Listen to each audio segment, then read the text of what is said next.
Nakakakilabot na balita. General Browner ng AFP, binakbakan ng kapwa sundalo.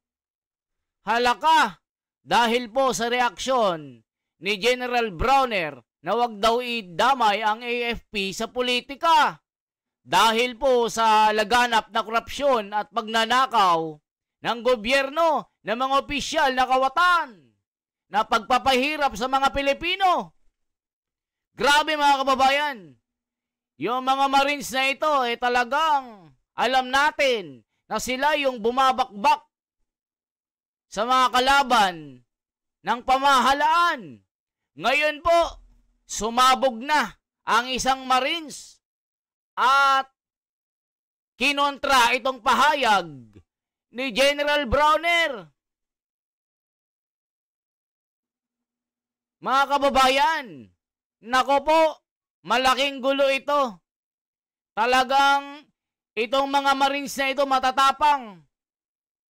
Di ba nung nakaraan mga kababayan, sabi ng AFP, natatanggalan ng pensyon ang mga makikitaan ng mga pagbabalita at lumalaban sa gobyerno, mga armed forces, yung mga men in uniform, tatanggalan ng pensyon.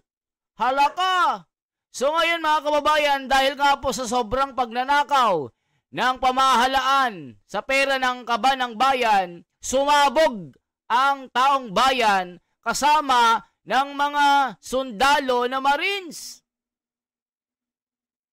Mga kababayan, ako po, nakakakilabot po ito. Si Kuya Ed, na talagang matapang, na talagang binakbakan niya si General Browner. Halaka, tila makikipaggera ito. Totoo kaya ito mga kababayan? Ginigera ni Kuya Ed itong si General Browner na pinakamataas na opisyal ng AFP. Sabi dito, kung walang mamamamayan, walang sandatahan. Halaka, nakakakilabot po ito. Pati nga si Congressman Barsaga galit na galit So ngayon mga kababayan, nako po, malaking gulo ito. People power na ba ito mga kababayan? Stop the corruption. Wala pang nangyayari sa pag-iimbestiga ng ICI kasi nga tinatakpan at tunay na tinatago ang katotohanan. Halaka mga kababayan ko, delikado talaga ito. Kuya Ed, sumabog na sa galit. Umapoy na ang kanyang damdamin. Binakbakan itong si General Browner. Grabe mga kababayan, ito na po.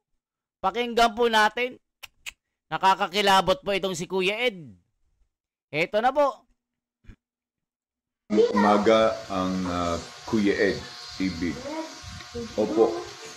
At magandang umaga pa o gabi sa ating mga kapanalig na OFW. At magandang umaga din po sa lahat ng ating taga-subaybay at sumusuporta sa Kuya Ed TV, no, sa ating TikTok, YouTube, page at channel. No, maraming salamat po sa inyo pong pagtitiwala.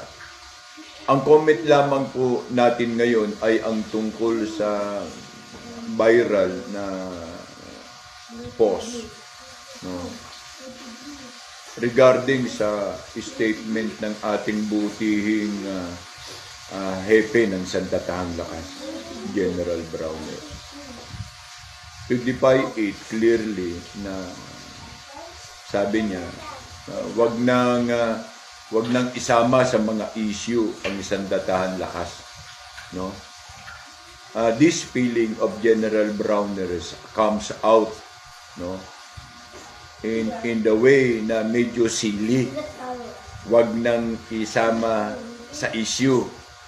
But truly, na sentro ng usapin ang Sandatahang Lakas. At ang mandato pong to ay hindi pwedeng pasinungalingan.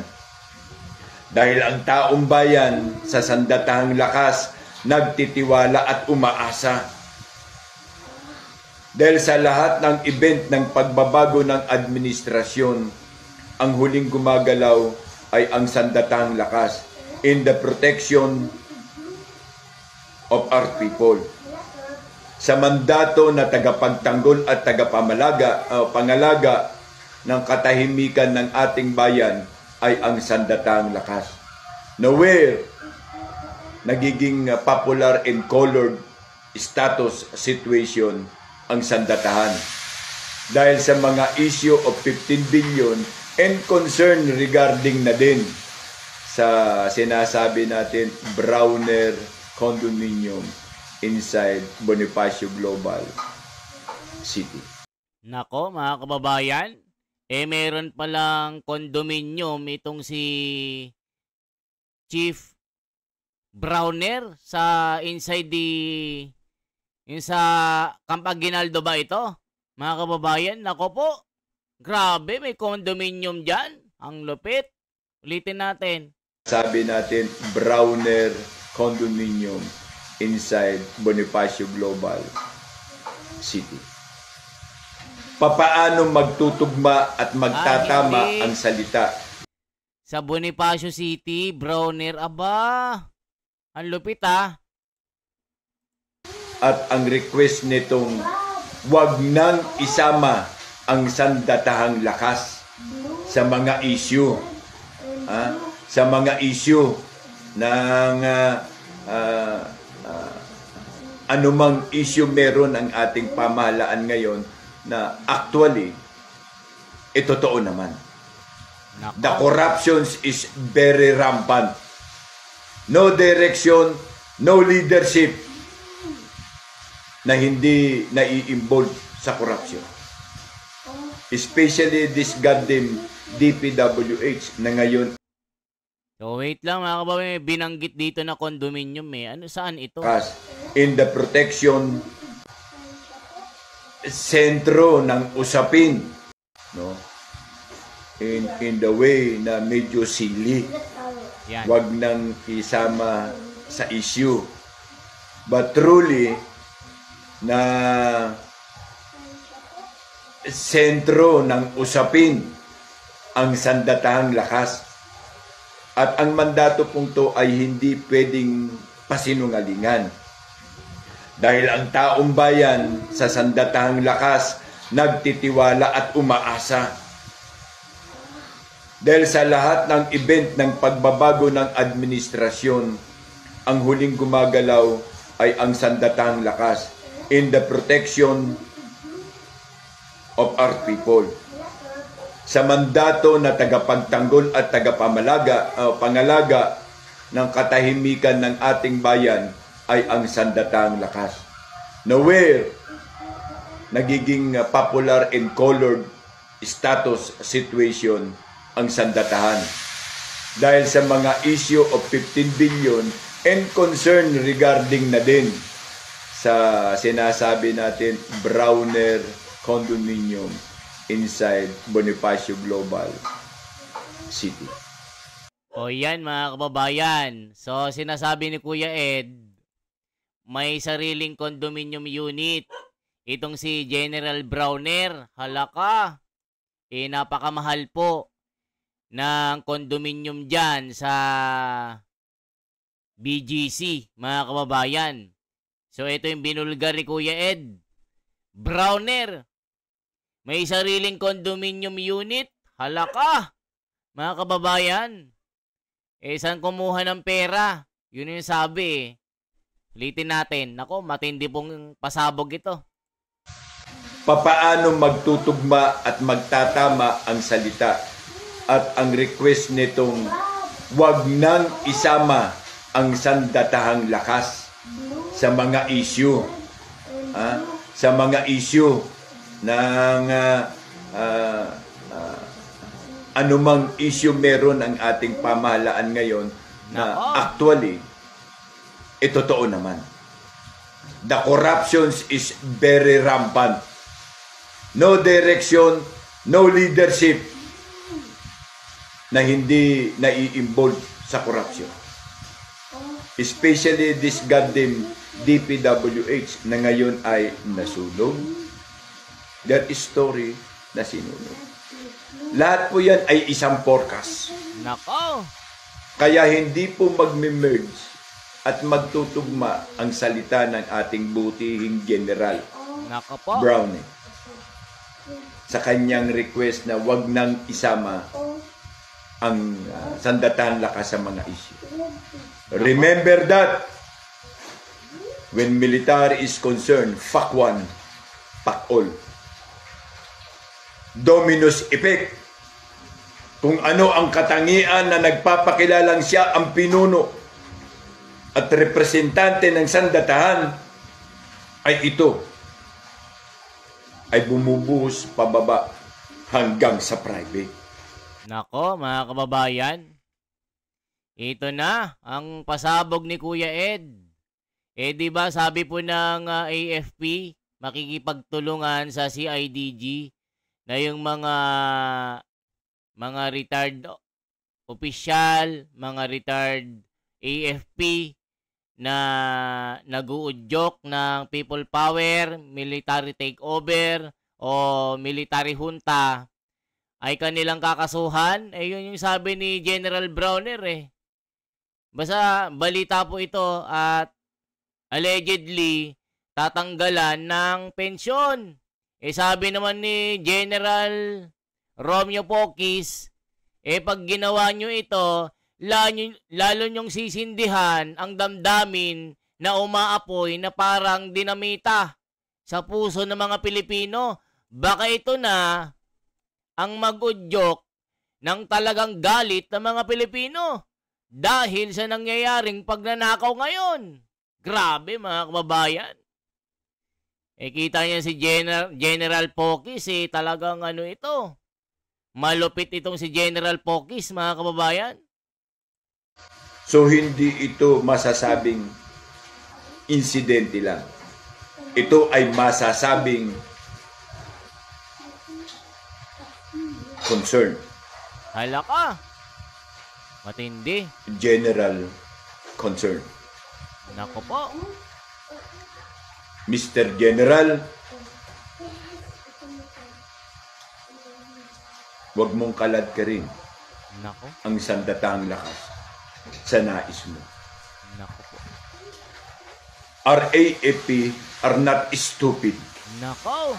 They're just observing and studying the protocol on which pwede silang gumalaw. Mag-disobey. Saan? The AFP must follow the rules and order in the constitutions only. Lawful order. Not. So yan, mga kababayan. So, pagka ganito daw na nag-uudyok ng military coup, military junta, pagbibigay ng mga information o reaction sa social media na mag-uudyok sa taong bayan, na mag-aklas sa gobyerno, allegedly, sabi ng AFP, pag-aaralan nila yung mga grounds na matanggalan ng pensyon or kakasuhan ng CIDG. Hala ka, mga kababayan. So, yan yung balita natin. Nako, matindi, binakbakan si General Browner. Matatapang talaga ang mga Marines. Sabi kasi ni Browner, ops, teka lang, hindi pwede sumama ang AFP sa politika. Masisira ang pangalan natin. Hindi tayo pautangin ng mga mayayamang bansa. Magagaya tayo sa Myanmar na nasira, na hindi nakakapunta sa mga utangan. Babagsak ang ekonomiya.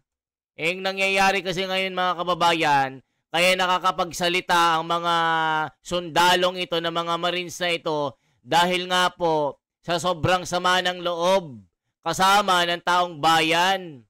Sabi ni Kuya Ed, AFP must protect the Filipino people, not the politician, the corrupt politician. Kaya nagagalit yung mga Marines na ito, pati mga retired generals na si General Pokis. O ito, General Pokis po. Major General Pokis. Tignan nyo mga kababayan na malupit po itong si Pokis. Talagang hinarap po si hinarap itong si Browner. Ito po. Sa September 21, sasama ba kayo, sir? Rally. Okay, sa 21 kasi, ipa-finalize namin, ano? Hindi pa namin pina-finalize, pero ang nakikita naming sentimiento ng grupo namin ay maaaring hindi kami sasama doon. Bakit? Ayun ay, andun yung mga Bayan Black, mga komunista yun eh. Meron silang grupo doon, sa EDSA, at saka sa dito, sa Luneta. Ang mga bata tinuturuan na magkaroon ng mask, magkaroon ng bato sa bag. Ibig sabihin, handa silang magkaroon ng sakitan, ng violence. Ayaw namin yun. Kaya kanina, 3 araw, yung aming protesta doon sa batasan, wala kaming permit. Pero binayagan kami 3 araw, 3 gabi doon. Dahil kami ay people's initiative, mapayapa. Kinakausap namin, nagpapaalam kami sa pulis kung pwede yung gawin ganito. Kanina, nung umalis kami doon, ayun o, nakausap ko yung mga pulis.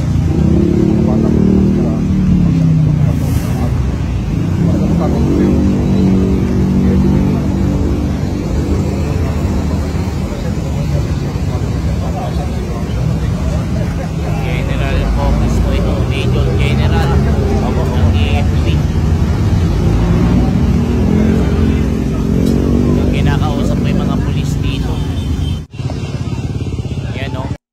Nire-respeto pa ito mga kababayan. Ay, ito.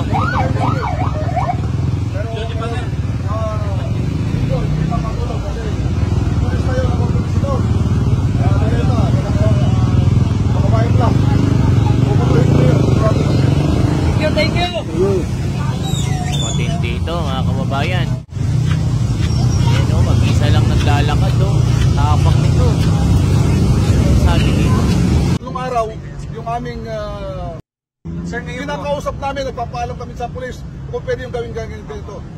Kanina, nung umalis kami doon, pinagkakamayan namin sila. Pinagpasalamat kami sa kanila. Walang... O, check po natin mga kababayan ha. General Pokis. People Power. Check na natin mga kababayan. So, check po natin kung ano sinasabi dito. Matindi po ito ha. People Power ha. Talagang nakausap niya yung mga sundalo. Ito po si General Pokis oh. Cancel my pension? That's the fiery response of retired Major General Romeo Pokis after the AFP warned that retired officers spreading fake news or inciting sedition could lose their pensions. Pokis didn't hold back. He said, "A military pension isn't a favor from the government, it's earned through years of service and sacrifice. Under the law, it can only be revoked if someone's convicted of serious crimes like treason or corruption, not just because they spoke up." He called the AFP's move a grave distortion of law and justice, a clear message meant to silence both retirees and active soldiers who are starting to speak out against government corruption. So yan mga kababayan, talagang nagalit talaga si General Pokis dito. Matindi, ano? Nagalit siya dito eh. Kasi yung ano naman, yung tinatawag na ano mga kababayan. Bayan, magandang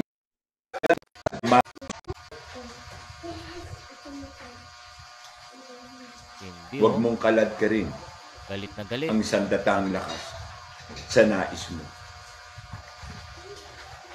Our AFP are not stupid. Nako, grabe. They're just Galit. observing and studying the protocol on which pwede silang gumalaw.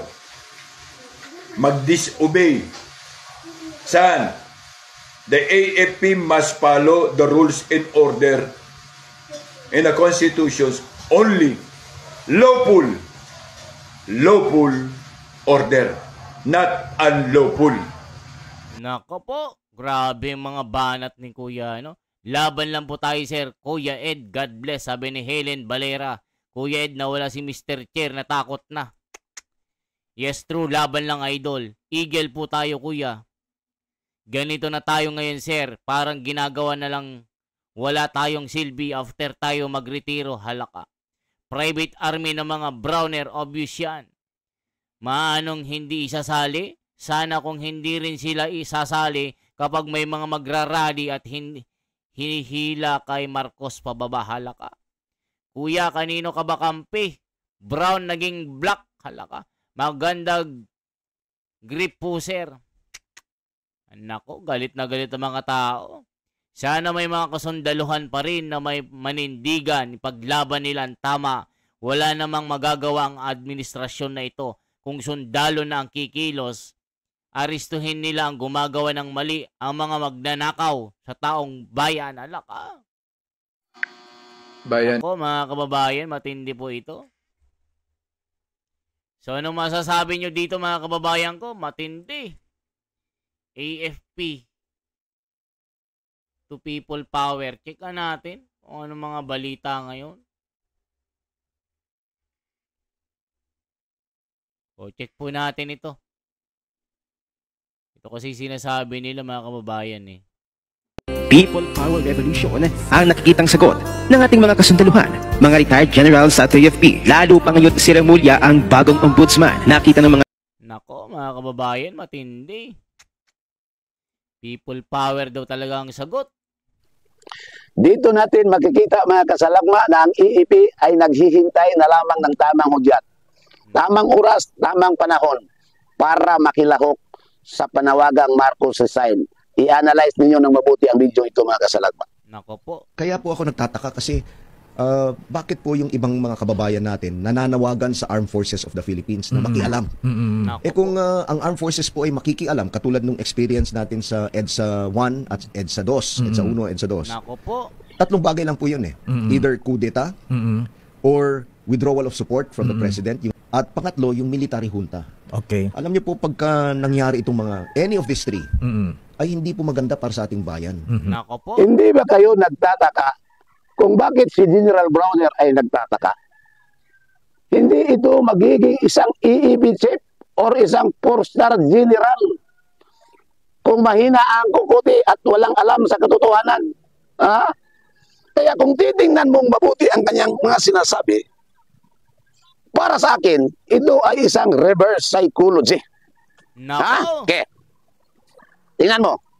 Itong sunod. Sinabi niya. Yung pangalawa niyang statement.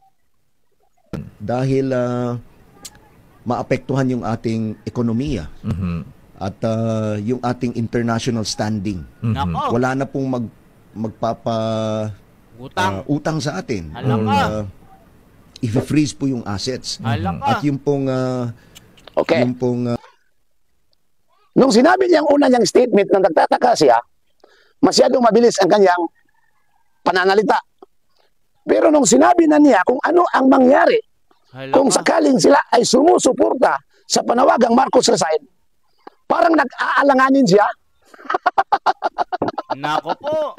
Delikado. Parang medyo mayroong pagka-aalanganin yung mga sinasabi niya. Ha? Ito, sunod. Tingnan niyo mabuti. Pangatlo niya statement. standing natin, katulad sa ASEAN. Okay. Manong Deo, di ba ngayon po, Nako. ang hindi na lang natin na uunahan ay ang Cambodia, Laos, Myanmar. Lahat po ng ibang mga ASEAN countries. ay Vietnam, naunahan na tayo. Naunahan na tayo. Oo. Bigla naman siyang bumilis nang sinabi niya na tayo ay nauunahan na ng ibang mga bansa. Dahil talagang totoo talaga na yung sinasabi niya na tayo ay nauunahan na, yun ang katotohanan na hindi natin pwedeng pasinungalingan. At Nako sila po. mismo alam nila yan na walang ibang dahilan kaya tayo namuklok ngayon at naunahan ng ibang mga bansa dahil sa sarili natin mismong batas. Grabe mga kababayan. Parang namumulat na siya sa katotohanan. God bless the Philippines. Konti na lang mag-withdraw na si Browner. Pag ang armed forces na mag-withdraw sa pamahalaan, Walang gulo. Kusang bumaba si BBM. Anong gusto nyo? Araw-araw mag-rally mga tao? Believe ako sa sir, mag-isip. Tama yung analysis mo. Posibleng posible. Tama yan, go. Hello, halaka. Ang tagal naman. Bayad 15 milyones or bilyones. Siguro napaisip na si Bronner, halaka. Damdamin ng bayan. Naunahan tayo ng Africa. Ayaw namin yung ginagawa nila kay FPEM. Asenso na sana ang Pilipinas. Si Ramos lang ang nakinabang, hindi ang mga sumamang sibilyan sa people power. Iwan ko sa kanya. 15 billions binayad sa kanila. I don't trust AFP anymore. Halaka. Tinuguwang naman kasi. Takaman lang ang kawit. Halaka. Hinahanap na kayo. Halaka. Sana nga reverse psychology yan. Halaka. Mga kababayan ko, napakatinding reverse psychology ito. Totoo kaya ito, mga kababayan, na si General Browner ay natatauhan na. Ito ang analyst or reverse psychology daw ni Kuya. Matinding mag-analyze si Kuya. So, anong masasabi nyo dito sa mga balitang ito na magkakaroon ba talaga ng military takeover? Pero delikado po, mga kababayan. Dahil maghihigpit parang martial law ito. Sinong ipapalit na Pangulo? Si Sara Duterte. Mas maganda para bumalik ang liderato ni Tatay Digong. Maging tahimik ang bansa. Mawalang mga adik. Mawala ang korupsyon. Tumino ang bawat kabataan. Tumino ang mga chismosa. Tumino ang mga sugarol. Mga pupulboronek. Tumino. Kahit sa online, ginagawa ang nagpupulboron. Halaka, mga kababayan ko. Yan lamang po ang ating bahagi. Isang like, isang share po at isang subscribe. Salamat po.